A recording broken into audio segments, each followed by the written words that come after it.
Hi, I'm Bobby Fredosi. I'm one of the flight directors on the Mars Science Lab Curiosity mission, and we're standing here inside of the cruise mission support area where we operated Curiosity from launch until landing. So Curiosity is a lot bigger than some of the rovers we've sent in the past. In fact, it's almost the size of like a car, like the Mini Cooper. And you can see the wheel here, just for example. There's the scaled down model.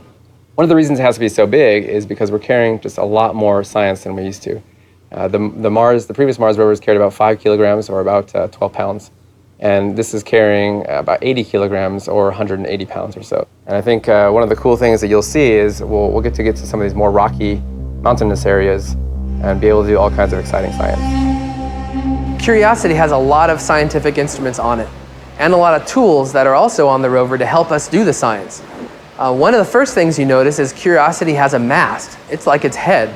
On the mast, there's one big instrument at the top with a big eye that shoots a laser out at rocks, creates sparks on the rocks, and we measure the color of those sparks to tell what the rocks and soils are made out of.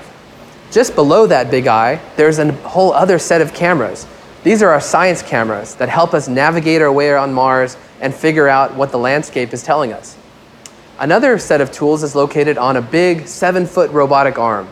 We can extend the arm out and put a whole bunch of tools on the surface, including what we call a hand lens imager, like you're looking at rocks with a magnifying glass. We have a drill that can jackhammer into rocks. This is the first time we're ever doing this on another planet. We're going to jackhammer into rocks and then take the powder that we create and feed them to the rover. Inside the front of the rover are 2 analytical laboratories. We open up some lids, we dump the powder in, we analyze exactly what the rocks and soils are made out of on Mars, as well as what minerals are present. And the minerals are what tell us what the environmental conditions were like in early Mars. We have some sensors that just measure the environment around the rover.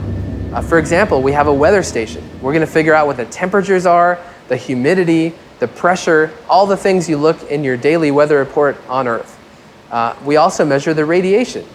Radiation is something that's harmful to astronauts. So one day when we send astronauts to Mars, we want to figure out what radiation levels they have to survive. So Curiosity is looking ahead to that time and is going to measure that radiation for us. This is a wonderful rover with so many different experiments that we're going to do during its mission. For more information about Curiosity, check out nasa.gov/Mars.